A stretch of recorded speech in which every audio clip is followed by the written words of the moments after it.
Welcome to 100 classes by R K. इस video में जो आपका पहला अध्याय चल रहा है वास्तविक संख्याएं, तो वास्तविक संख्याओं का इंट्रोडक्शन पार्ट वीडियो बनाया जा चुका है, उसे आप ज़रूर देख लें। उसका लिंक इस वीडियो के डिस्क्रिप्शन बॉक्स में भी आपको मिल जाएगा और चैनल पर भी जाके आप उसको सर्च कर सकते हैं।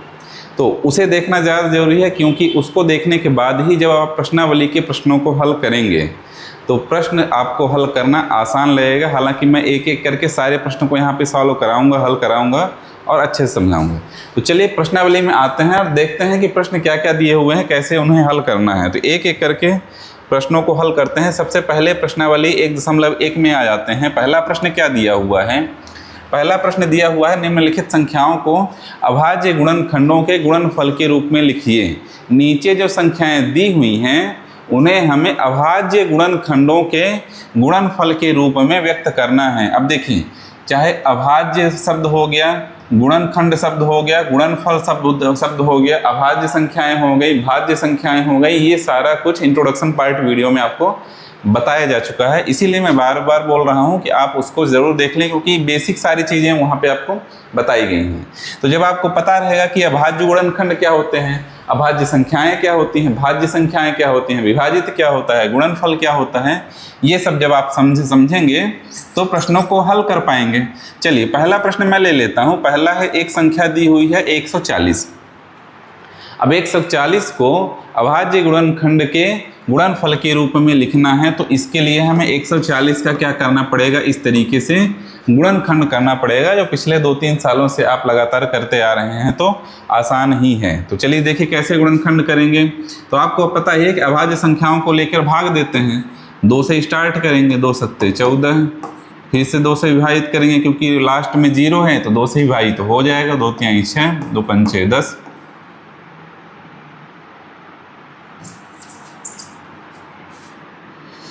फिर से आगे विभाजित करें।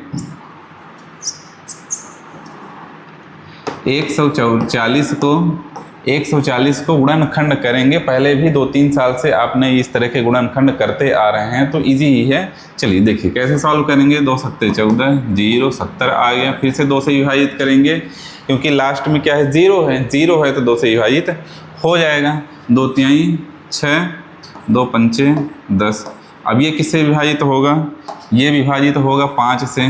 5 सते 35, 7 एकम 7। अब ये संख्याएं जो आपको दिख रही हैं, 2 हो गया, यहाँ पे 2, 5, 7, ये जो संख्याएं दिख रही हैं तो ये अभाज्य संख्याएं हैं। 2, 5, 7 क्या हैं? अभाज्य संख्याएं हैं। तो इसे हमें अभाज्य संख्याओं के गुणनखंड के गुणनफल के रूप में लिखना था। तो कैसे लिखेंगे? ये हो जाएगा हमारा, ये हो जाएगा 140 बराबर 2 गुणे 2 गुणे 5 गुणे 7। कैसे? 2 गुणे 2 गुणे 5 गुणे 7। इस तरीके से लिखना है, बस हो गया। दूसरे तरीके से अगर आप लिखना चाहें तो इसको आप लिख सकते हैं 2 की पावर 2, 2 की घात 2 गुणे 5 की घात 1 गुणे 7 की घात 1। इस तरीके से भी लिख सकते हैं आप। जब कई बार 2 का गुणा करेंगे, 2 गुणे 2 गुणे 2 कई बार होता जाएगा, तो आप घात लगा के शॉर्ट में आप लिख सकते हैं इस तरीके से। चलिए 140 ये हो गया। दूसरा नंबर हमारे पास है कितना? 156। 156 को देखिए, यहाँ पे दूसरा प्रश्न मैं ले लेता हूँ। सेकंड नंबर क्या है? 156। 156 को हमें लिखना है तो 156 का हम क्या कर लेंगे, यहाँ पर 156 का गुणनखंड कर लेते हैं। गुणनखंड करेंगे, लास्ट में 6 है तो 2 से विभाजित तो हो जाएगा। 2 सत्ते 14, 2 अट्ठे 16, 2 तिहाई 6, 2 नैया 18, 3 एकम 3 और ये हो जाएगा 13 एकम 13। 13 से ही विभाजित होगा क्योंकि 13 क्या है? एक अभाज्य संख्या है। तो अब 156 को हम क्या लिख सकते हैं? 2 गुणे 2 गुणे 3 गुणे 13, या फिर ऐसे लिख सकते हैं 2 की घात 2 गुणे 3 3 गुणे 13। इस तरीके से प्रश्नों को आप हल कर सकते हैं। तीसरा प्रश्न क्या है? तीसरा प्रश्न क्या है हमारे पास? तीसरा है 3825। 3825 ये संख्या है। अब 3825 को हम विभाजित करेंगे तो देखिए लास्ट में इसके इकाई के अंक में 0, 2, 4, 6, 8 है तो 2 से विभाजित हो जाएगा। यहाँ पे 0, 2, 4, 6, 8 नहीं है, इसका मतलब यह 2 से विभाजित नहीं होगा। 2 से नहीं होगा तो किससे? 3 से चेक कर लीजिए कितना होगा, 3 से विभाजित होगा कि नहीं होगा, चेक करिए। डिविजिबिलिटी का रूल आपको बताया जा चुका है, पिछले भी क्लास में आपको बताया जा चुका है। डिविजिबिलिटी का रूल लगा के आप चेक कर सकते हैं कि यह किससे विभाजित होगा। बाकी जितनी भी अभाज्य संख्याएं हैं तो एक एक संख्याओं को लेकर आप भाग दे सकते हैं। तो 3 से भाग देकर देखते हैं कितना होगा। 5, 2, 7, 7, 8, 15, 15, 3, 18, 3 से विभाजित हो जाएगा। 3 एकम 3, 3 दूनी 6 और 3 सत्ते 21, 21, 3 पचे 15, ये भी 3 से विभाजित होगा। 3 चौको 12, 3 दूनी 6, 3 पचे 15, 4, 2, 6, 5, 11, 3 से विभाजित नहीं होगा, 5 से होगा।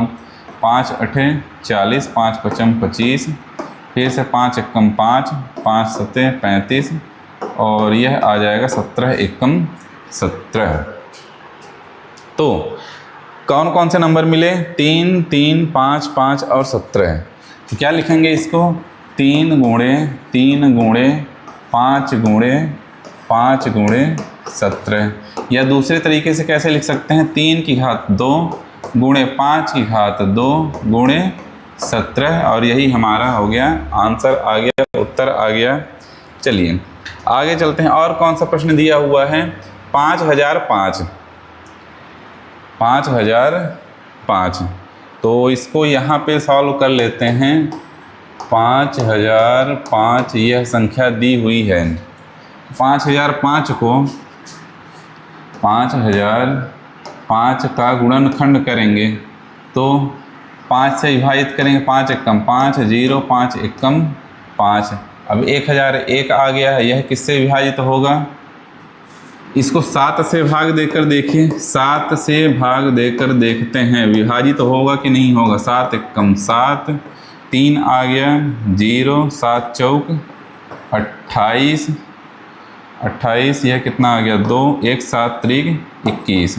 देखिए 7 से विभाजित हो जा रहा है 1001। 7 से विभाजित करेंगे कितना संख्या आएगी? 143, 143। अब 143, 143 यह किससे विभाजित होगा? इसको ही चेक करना पड़ेगा। 7 दूनी 14, यह 7 से विभाजित नहीं हो रहा है। 7 से नहीं हो रहा है तो अब किससे चेक करेंगे? 11 से करेंगे। अभाज्य संख्याएं लेनी है।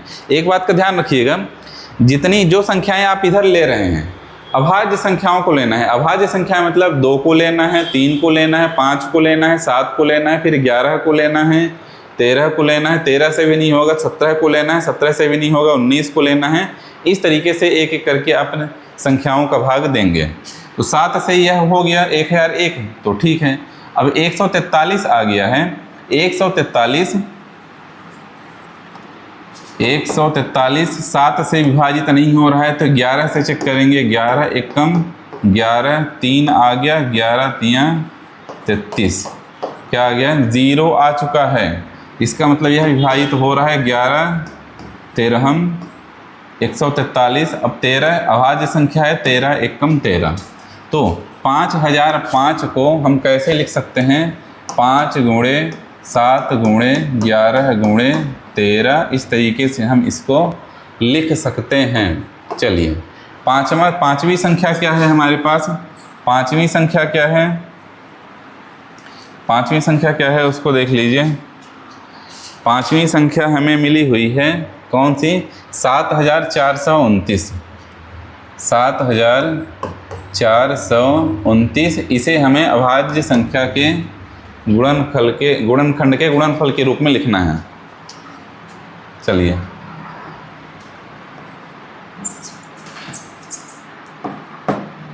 7429, इसका गुणनखंड करिए। इसका गुणनखंड 2 से विभाजित होगा नहीं, 3 से चेक करेंगे। 3 से हो रहा है क्या? 9 2 11, 11 4 15, 15 7 22, 3 से विभाजित नहीं होगा, 5 से भी नहीं होगा। 7 से चेक करेंगे। 7 से भाग, एक एक करके आपको भाग देकर, बहुत ही आसान क्वेश्चन है, एक एक करके आपको भाग देना है। 2 से भाग दीजिए, नहीं हो रहा है। 3 से भाग दीजिए, नहीं हो रहा है। 5 से भाग दीजिए, नहीं हो रहा है। 7 से भाग दीजिए, नहीं हो रहा है। 11 से भाग दीजिए, नहीं हो रहा है। 13 से भाग दीजिए। एक एक करके हमें चेक करना है। तो 7 से भाग देकर देखते हैं कितना आता है। 7 एकम 7, 0 2 आ गया, 7 6 42, 0 यह 9 विभाजित नहीं हो रहा है 7 से विभाजित नहीं हो रहा है। तो अब किससे कर लेते हैं, अब कर लेते हैं 11 से करके देखते हैं। अब 11 से करके देख लेते हैं तो कितना हो जाएगा, 11 छक्का 66 और यह कितना हो गया 14 में से 6 माइनस कर दिए 8 0 2, 11 7 77, 5 आ गया 0 9। तो यह 11 से भी विभाजित नहीं हो रहा है। अब 11 से भी नहीं हो रहा है तो अब किससे करेंगे, 13 से करके देखते हैं। 7 4 2 9, 13 से विभाजित करेंगे। 13 6 78, ज़्यादा हो गया भाग तो 13 5 65।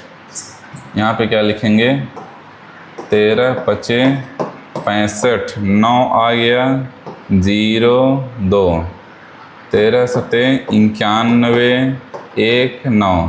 13 से भी विभाजित नहीं हो रहा है, 13 से भी नहीं हो। अब 13 से भी नहीं हो रहा है तो किससे करेंगे, 13 से भी नहीं हो रहा है तो 17 से करके देखते हैं। 17 से करके, इस तरह से एक एक करके आपको चेक करना पड़ेगा। प्रैक्टिस है, प्रैक्टिस करिए तो चीज़ें आसान होंगी। 17 से करते हैं। 17 3 51, 17 चौको 68, 17 चौको 68, यह कितना आ गया 6 आ गया है, इधर आ गया है 0 2, 17 दूनी 34, 17 3 51, 1 आ गया और इधर भी 1 आ गया, 9 आ गया। 17 की पहाड़ा में 119 आता है, कितना होता है 17 3 51, 17 चौको 68, 17 50 85, 17 छक्का 102, 17 7 119। तो 17 7 119 यह जो संख्या है 17 से विभाजित हो रही है। चेक करने पर हमने देखा, एक एक करके मैं इसीलिए ले रहा हूँ कि आपको समझ में आ जाए कि कैसे प्रैक्टिस करनी है। तो इसी तरीके से प्रैक्टिस करनी है। अब मैं सभी संख्याओं को एक एक करके नहीं बताऊंगा। चलिए 17 से विभाजित करेंगे तो कितना आ गया हमारा 4 3, लास्ट में कितना आया था 7, 4 3 7। अब 437 जो संख्या आई हुई है यह किससे विभाजित होगी, यह किससे विभाजित होगी, तो 4 3 7 को 17 से विभाजित करके देख लेते हैं कितना हो रहा है कि नहीं हो रहा है। 17 दूनी 34, कितना आ जाएगा 9 आ जाएगा, 7 आ जाएगा। तो यह 17 से विभाजित नहीं हो रहा है। अब किससे विभाजित करेंगे, 19 से विभाजित कर लीजिए। 19 दूनी 38 और यह आ गया 5, आ गया 7, 19 19 दूनी 38, 19 3 57, 19 3 57। देखिए 19 से विभाजित हो गई यह संख्या, 19 से विभाजित हो गई तो हमें संख्या क्या मिल गई यहाँ पे 23 मिल गया। अब 23 आपको पता है कि 23 एक अभाज्य संख्या है, तो 23 एक कम क्या हो जाएगा 23 हो जाएगा। तो जब यह हो गया तो हम 7429 को क्या लिख सकते हैं 17 गुणे 19 गुणे 23, 17 गुणे 19 गुणे 23 लिख सकते हैं। तो इस तरीके के जो भाग हैं तो आप आसानी से कर सकते हैं, तो करते रहिए। और जो भी गुणनखंड है बहुत ही इजी है। तो इसी के साथ चलते हैं आगे, हमें क्या दिया हुआ है, अगले क्वेश्चन में चलते हैं क्या दिया हुआ है। ये तो फर्स्ट का तो हो गया कंप्लीट। फर्स्ट में जो यह क्वेश्चन दिया हुआ था कि निम्नलिखित संख्याओं को अभाज्य गुणनखंडों के गुणनफल के रूप में व्यक्त करिए, तो 7429 तक हमने कर लिया है। चलते हैं सेकंड नंबर क्वेश्चन में क्या दिया हुआ है। सेकंड नंबर क्वेश्चन यानी दूसरा प्रश्न। दूसरा प्रश्न क्या दिया हुआ है, निम्नलिखित पूर्णांकों के युग्मों का महत्तम समापवर्तक तथा लघुत्तम समापवर्तक, महत्तम समापवर्तक यानी HCF इंग्लिश में हाईएस्ट कॉमन फैक्टर, एंड लघुत्तम समापवर्त्य ये क्या होता है LCM लोएस्ट कॉमन मल्टीपल ज्ञात करना है। और साथ ही इसकी जांच करनी है कि दो संख्याओं का गुणनफल HCF गुणे LCM होता है। तो इंट्रोडक्शन पार्ट वीडियो में आपको बताया गया था कि यदि दो संख्याएं दी हुई हैं, मान लीजिए कि एक संख्या है A और दूसरी संख्या है B, दोनों संख्याओं का एलसीएम और एचसीएफ निकालना है तो दोनों संख्याओं का गुणा एचसीएफ जो आप निकालेंगे और एलसीएम जो आप निकालेंगे, जो एलसीएम और एलसीएम जो दो संख्याएं होंगी उनका गुणनफल और दोनों संख्याओं के गुणनफल दोनों क्या होते हैं, इक्वल करना है। तो हमें लास्ट में इसकी जांच करनी है, इसी की जांच करनी है।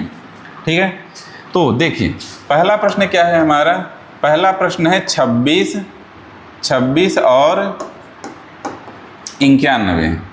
26 और 91 दिया हुआ है, तो सबसे पहले 26 और 91 का एलसीएम और एचसीएफ निकाल लेते हैं।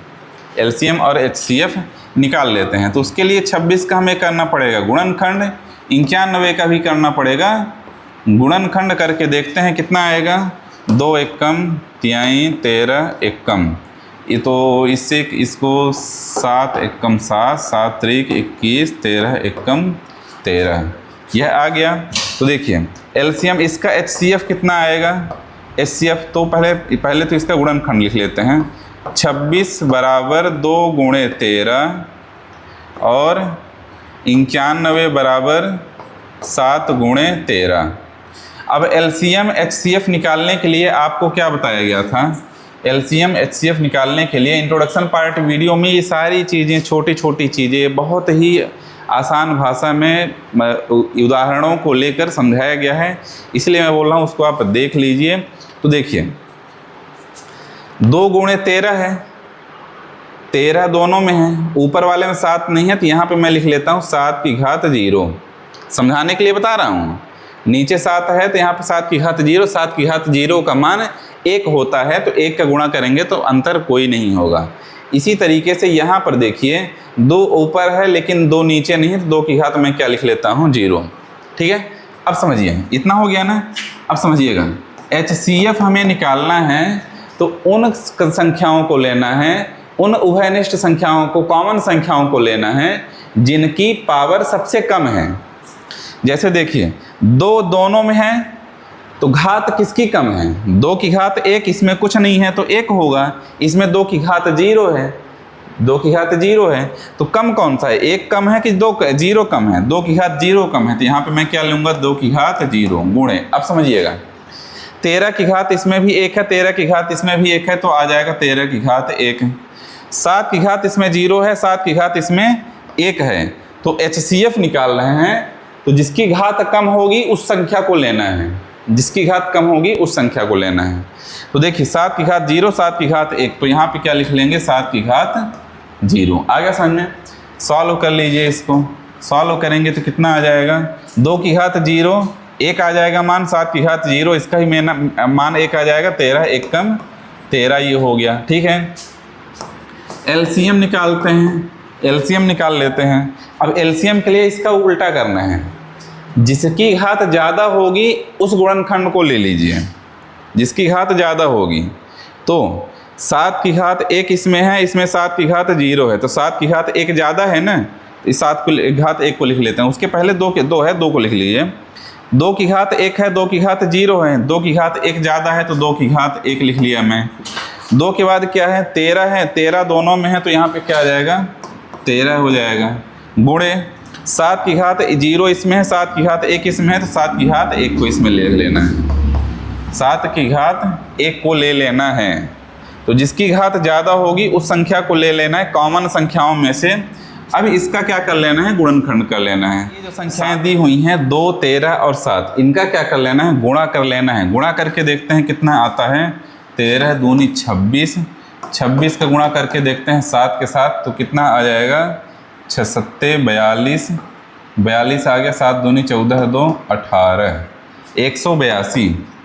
182 संख्या आ चुकी है हमारा। तो देखिए एचसीएफ मिल गया 13, एलसीएम मिल गया 182। एलसीएम और एचसीएफ दोनों मिल चुके हैं। तो स्टार्टिंग में जो मैं आपको एक फार्मूला बताया था, क्या बताया था, ए गुणे बी बराबर एचसीएफ गुणे एलसीएम, ये बताया हूँ अभी। तो एलसीएम की वैल्यू भी आपको पता है 182, एचसीएफ पता है 13, ए और बी क्या है, ए और बी प्रश्न में जो 2 संख्याएं दी हुई हैं वो है। तो 26 और 91 जो 2 संख्याएं आपको बताई गई हैं उसमें से एक ए हो जाएगा और एक बी हो जाएगा। सभी का मान सभी का मान इस फार्मूले में रखकर देखते हैं। तो चेक करना है, जांच हो रही है, अभी जांच हो रही है। तो चलिए देखिए, ए गुणे बी, ए कितना है 26 गुणे बी कितना है 91 बराबर HCF कितना दिया हुआ है, HCF कितना दिया हुआ है 13 गुणे और LCM कितना दिया हुआ है 182। इधर मैं रफ कार्य करता हूँ, गुणा करता हूँ, आप लोग भी गुणा करके देखिए। चलिए सबसे पहले 91 का गुणा 26 में करते हैं। 91 का गुणा 26 में करेंगे, कितना आ जाएगा 6 एकम 6 छनैया 54 2 एकम 2 2 नैया 18 कितना आ गया 6 4 2 6 8 5 13 की 3 हाथ आई 1 1 2 23 66 23 66 यह आ गया। अब 182 का गुणा करना है 13 में। 182 का गुणा करके देखते हैं 13 में। 182 गुणे 13, 182 गुणे 13, तो इसका गुणा करेंगे, कितना करेंगे 3 दूनी 6 8 त्रिक 24 की 4 हाथ आई 2 3 एकम 3 2 5 और यह कितना हो जाएगा 2 8 1 6 4 2 6 8 5 13 3 हाथ आई 1 1 1 2। तो दोनों साइड गुणा करने पर हम पा रहे हैं कि दोनों इक्वल हैं। दोनों क्या हैं, इक्वल हैं। तो यहाँ पे लिखेंगे RHS equals to LHS, RHS LHS के इक्वल है। तो जब इक्वल हो गया तो यह क्या हो जाता है, वेरीफाइड हो चुका है। यहाँ पर यही वेरीफाई हमें करना था, जांच करना था, तो जांच हो चुकी है। यह क्वेश्चन भी हमारा सही है। LCM गुणे HCF दो A और B के गुणनफल के इक्वल होता है। चलते हैं, अगला क्वेश्चन क्या दिया हुआ है हमें। अगला क्वेश्चन यहीं पे दिया हुआ है, दूसरी संख्या यहाँ पे दी हुई है। ये पहला हो गया, ये दूसरा यहाँ पे लिखा हुआ है 510 और 92। 510 दूसरा क्या है 510 और 92। इन दोनों का LCM और HCF सबसे पहले निकाल लेते हैं। तो 510 का क्या करेंगे, गुणनखंड करेंगे, फिर 92 का गुणनखंड करेंगे। 510 का गुणनखंड करके देखिए कितना हो जाएगा, 2 दूनी 4 2 पंचे 10 2 पंचे 10 5 5 10 2 12 3 से विभाजित हो जाएगा। 3 8 24 3 पचे 15 और यहाँ से 5 से विभाजित करेंगे, 5 एकम 5 5 7 35 17 अभाज्य संख्या मिल गई, तो 17 एकम 17। ध्यान देना है, यहाँ पे जो संख्याएं आप ले रहे हैं भाग देने के लिए, अभाज्य संख्याएं लेनी हैं। 2 भी अभाज्य है, 3 भी अभाज्य है, 5 भी अभाज्य है और 17 भी अभाज्य है। ऐसी कोई संख्या नहीं लेनी है जो भाज्य संख्या हो। चलिए 92 का भी गुणनखंड कर लेते हैं। 2 से विभाजित करेंगे, 2 चौको 8 2 छक्का 12 2 दूनी 4 2 तिहाई 6 23 अभाज्य संख्या मिल गई। तो अभाज्य संख्या मिल गई तो अभाज्य संख्या से ही विभाजित होगी।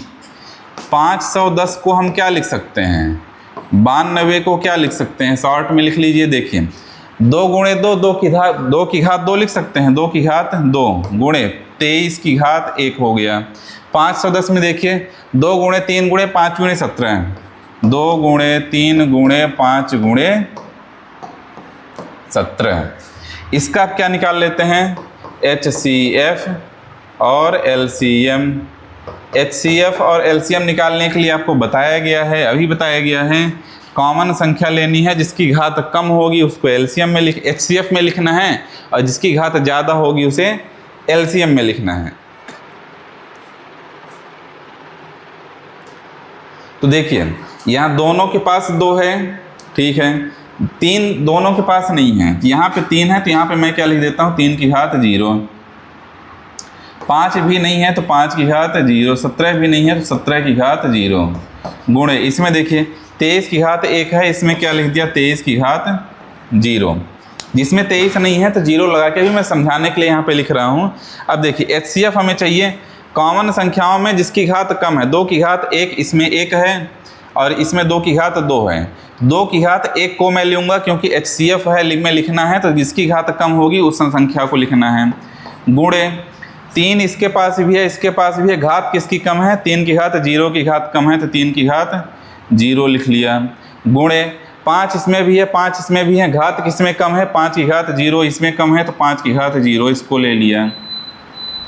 ठीक है, 17 इसमें है, इसमें 17 की घात 0 यहाँ पे लिखना है क्योंकि इसमें सेकंड वाले में 17 है नहीं, तो 17 की घात 0, जिनकी घात 0 हो रही है वो क्या हो जाएंगे, 1 हो जाएंगे। ठीक है, अब गुणे 23 दोनों में है, घात किसकी कम है, इसकी कम है तो 23 की घात 0। जब आपकी प्रैक्टिस हो जाएगी तो जिनकी घात 0 आपको दिख रहा है इसे लिखने की जरूरत नहीं पड़ेगी क्योंकि इन सभी का मान 1 होगा। तो लास्ट में हमें क्या मिलेगा, लास्ट में हमें HCF सिर्फ 2 ही मिलने वाला है, 2 बस कॉमन है। या फिर एलसीएम देखते हैं, एलसीएम में क्या करना है, जिसकी घात ज़्यादा होगी उसको लिखना है। जैसे देखिए 2 की घात 1, 2 की घात 2, 2 की घात 2 ज़्यादा है तो इसको लिख लेना है। 3 देखिए 3, इसमें 3 की घात 1 है, इसमें 3 की घात 0 है तो 3 की घात 1 इसमें ज़्यादा है तो इसको लिखेंगे, 3 की घात 1 वाले को लिखेंगे। गुणे 5 की घात 1 और इसमें 5 की घात 0, 5 की घात 1 ज़्यादा है तो 5 की घात 1 को ज़्यादा है तो लिखेंगे 5 की घात 1। 17 की घात 1 है, 17 की घात 0 है तो इसमें क्या लिखेंगे, 17 लिख लेंगे। गुणे 23 की घात इसमें 0 है, इसमें 23 की घात 1 है तो इसमें क्या लिखेंगे, 23 को लिख लेना है। तो HCF आ गया है 2 और LCM जो हमारा है वह कितना आ जाएगा, इन सभी को गुणा करना है। तो 2 दूनी 4, 4 तिहाई 12, 12 पंचे 60, 12 पंचे 60। अब 60 गुणे 17 गुणे 23, इन सभी का गुणा करना है, इन सभी का गुणा करना है। तो गुणा करके देखिए कितना आएगा, गुणा करके देखते हैं, एक एक करके गुणा करते हैं। तो 17 में गुणा करेंगे तो कितना आ जाएगा, 6 सत्ते 42, 6 एकम 6 4 10, यह हो गया। अब इसमें गुणा कर देना है 23 का, तो 3 0, 3 दूनी 6 0, 3 एकम 3, 0 2 दूनी 4, 0 2 एकम 2, कितना आ गया 0 6 4 3 2, 23 460, 23 460 हमारा क्या आ गया, यहाँ पर LCM आ गया है। 23 460 यहाँ पे क्या आ गया, LCM आ गया। अब क्या करना है, अब करना ये है जो हमें चेक करना था उसे चेक करना है। A गुणे B बराबर LCM गुणे HCF। तो क्या था, A गुणे B बराबर HCF गुणे LCM। चलो मान रखते हैं, 510 गुणे 92 बराबर 2 गुणे 23,460, 23,460। दोनों साइड का गुणा करके देखते हैं। तो 510 गुणे 92, इसका गुणा करके देखते हैं सबसे पहले। 0 2 एकम 2, 2 पंचे 10, 0 9 एकम 9, 9 पना 45, 0 2 9 6 4, 46,920, 46,920 इधर आ गया। ठीक है, अब चलिए देखते हैं, अब क्या करना है, 23,460 का गुणा 2 से करते हैं। 2 शून्यम 0, 2 छक्का 12, 4 दूनी 8 1 9, 3 दूनी 6 और 2 दूनी 4, 46,920, 46,920, 46,920 इधर आ गया। तो दोनों साइड देखिए, दोनों साइड देखिए सेम है, यानी LHS इक्वल्स टू RHS और यह क्या, वेरीफाइड हो चुका है, वेरीफाइड हो चुका है। चलते हैं अगले नंबर क्वेश्चन में, देखते हैं क्या दिया हुआ है हमें। अगला क्वेश्चन क्या है, 336 और 54। प्रश्न क्रमांक 2 का थर्ड नंबर है, यानी लास्ट है। लास्ट में क्या संख्या दी हुई है, 336 और 54। 336 और 54, इन दोनों को हल करते हैं। तो सबसे पहले 336 का गुणनखंड कर लेते हैं। 336 का गुणनखंड करेंगे, फिर 54 का गुणनखंड करेंगे, तो 336 से गुणनखंड करेंगे, कितना आ जाएगा? 2 एकम 2, 2 छक्का 12 और 2 अट्ठे 16, 2 8 16, 2 चौको 8, 2 चौको दूनी 4, 2 दूनी एकम, 3 सते 21, 7 एकम 7। चौवन को करेंगे, यह कितना हो जाएगा? 2 दूनी 4, 7 14, 3 नैया 27, 3 तिहाई 9, 3 एकम 3। देखिए 336 को हम लिख सकते हैं 1 2 3 4, 4 बार 2 आया है, इसको क्या लिखेंगे? 2 की घात 4 गुणे 3 गुणे 7। चौवन को कैसे लिखेंगे? चौवन को लिखेंगे 2 गुणे 3 की घात 3, 3 की घात 3, क्योंकि 3 बार आया है, जितनी बार आया है उतनी घात लगा देनी है।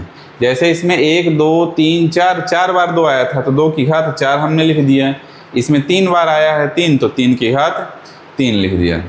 अब क्या निकाल लेते हैं? यहाँ पे मैं लिख लेता हूँ HCF। HCF कितना आएगा? 2 की घात 2, कॉमन क्या क्या है उसको देख लीजिए। 2 कॉमन है, 3 कॉमन है, ठीक है। 2 की घात कम किस में है? इसमें कम है, यानी 2 की घात 1 को ले लिया। 3 की घात 1, 3 की घात 3, कम किस में है? 3 की घात 3 में, इसको ले लिया। 3 दूनी 6, 6 हमारा क्या आ गया? HCF आ गया। एलसीएम देखिए, जिसकी घात ज़्यादा होगी, कॉमन संख्याओं में जिसकी घात ज़्यादा होगी उसको लिखना है। 2 की घात 4, 2 की घात 4 इसमें है, फिर 3 की घात 3, 3 की घात 3 और गुणे देखिए 7 इसमें है, इसमें 7 की घात 0 है, तो 7 की घात 1 ज़्यादा है, तो इसमें को क्या लिख लूँगा? 7 की घात 1 गुणा करके। तो इसका गुणा करते हैं तो कितना आ जाएगा? 2 की घात 4, 2 की घात 4 कितना हो जाएगा? 16, 2 दूनी 4 दूनी 8 दूनी 16, तो एक संख्या में मिल गई 16। 16 का गुणा करेंगे किससे? 3 की घात 3 यानी 27 गुणे 7। इन तीनों का गुणा करके यहाँ पे लिखना है। चलिए गुणा करके देखते हैं। सबसे पहले 27 का गुणा कर लेते हैं। 16 से गुणा करेंगे तो कितना आ जाएगा? 6 सत्ते 42 की 2 हाथ आए 4, 6 दूनी 12, 4 16, 7 एकम 7 और 2 एकम 2, और ये कितना हो गया? 7 6 13, 3 हाथ आए 1 और 2 2 4। अब गुणा करेंगे 7 से गुणा करेंगे। 7 दूनी 14 की 4 हाथ आए 1, 7 त्रिक 21, 1 22 की 2 हाथ आए 2, 7 चौक 28, 2 30, 3024। कितना आ गया? 3024 आ गई संख्या गुणा करने के बाद। तो अब देखिए हमारे पास क्या मिल गया? HCF मिल चुका है, LCM मिल चुका है। अब क्या फार्मूला यूज़ करेंगे? A गुणे B बराबर HCF गुणे LCM। A और B क्या है? 336 गुणे B कितना हो जाएगा? 54 बराबर HCF कितना आया हुआ है? 6 और LCM कितना आया है? 3024 आया हुआ है। अब देखिए दोनों का आपस में गुणा करते हैं। 336 का गुणा 54 से करेंगे तो कितना आ जाएगा? 6 चौको 24 की 4 हाथ आए 2, 4 3 12, 12 2 14 4 हाथ आए 1, 4 3 12, 12 1 13 और 6 पंचे 30, 0 आ गया। 5 तिहाई 15, 3 18 की 1 हाथ आई 3, 5 तिहाई 15 और 15 1 16, 4 0 8 3 11 की 1 हाथ आई 1। यहाँ पे मैं क्या बोला हूँ? 5 छक्का 30, 0 आ गया, 3 हासिल आया, 5 3 15, 15 3 18 और 18 से 8 लिख दिया गया, 1 आया, 5 3 15 1 16, ठीक है। तो 4 हो गया और यहाँ पर भी 4 आ जाएगा, 4 आ गया, 8 3 11 1 6 1 7 1 8 और 1 18,144। तो गुणा करने पर कितना आ गया है? 18,144। 18,144 बराबर, इनका भी गुणा कर लेते हैं। कितना आ जाएगा? 6 गुणे 3024। 3024 का गुणा 6 से करते हैं। कितना आ रहा है? 6 चौको 24 की 4 हाथ आई 2, 6 दूनी 12, 2 14 4 हाथ आई 1, 6 शून्य शून्य 1 6 18 18 1 19 और 19 कहाँ से हो गया, 18 ही होगा ना, हासिल थोड़ी आई है। 18,144 18,144 इधर भी आ गया। तो अब दोनों साइड देखिए, लेफ्ट हैंड साइड जो है राइट हैंड साइड के इक्वल हो चुकी है, इसलिए हम यहाँ पे वेरीफाइड लिख सकते हैं। इसके उत्तर की जांच हो चुकी है। तो इसी के साथ क्वेश्चन नंबर 2 की हो जाती है समाप्ति। चलते हैं अगले नंबर के क्वेश्चन में।